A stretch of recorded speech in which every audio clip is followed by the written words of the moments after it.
তোমরা কি জানো আমাদের রব কে? হ্যাঁ, তিনি আল্লাহ, আমাদের স্রষ্টা। খুব ভালো। আল্লাহ আমাদের কেন সৃষ্টি করেছেন? তিনি চেয়েছেন আমরা তার ইবাদত করি। হ্যাঁ, আর তার নির্দেশনা মেনে জীবন গড়ি। আল্লাহ বলেন, আমি জিন ও মানুষকে সৃষ্টি করেছি শুধু আমার ইবাদত করার জন্য। এর অর্থ কি বলো?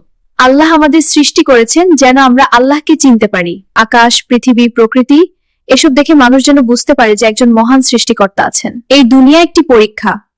কে ভালো কাজ করবে আর কে খারাপ কাজ করবে আল্লাহ তা দেখেন। কোরআনে আরো বলা হয়েছে, তিনি সৃষ্টি করেছেন মৃত্যু ও জীবন, যাতে তিনি তোমাদের পরীক্ষা করেন কে কর্মে উত্তম। জান্নাত পাওয়ার জন্য চেষ্টা করা। যারা ঈমান ও ভালো কাজ করবে আল্লাহ তাদের জান্নাত দেবেন। একজন মুসলমানের জন্য সবচেয়ে গুরুত্বপূর্ণ ইবাদত কোনটা? সব ইবাদতই গুরুত্বপূর্ণ, তবে নামাজ হলো ইসলামের স্তম্ভ। নবীজি বলেছেন, কিয়ামতের দিন সবার আগে নামাজের হিসাব নেওয়া হবে। নামাজ যদি কেউ না পড়ে তাহলে কি সমস্যা? নামাজ না পড়া খুব বড় গুনাহ, কারণ নামাজ মানুষকে খারাপ কাজ থেকে বিরত রাখে এবং আল্লাহর সাথে সম্পর্ক মজবুত করে। আচ্ছা, রোজার গুরুত্ব কি? রোজা মানুষকে তাকওয়া শিখায়। রোজা রাখলে আমরা ধৈর্য শিখি এবং আল্লাহর ভয় আমাদের অন্তরে বাড়ে। হ্যাঁ, ঠিক বলেছে। পর্দা করা কেন জরুরি?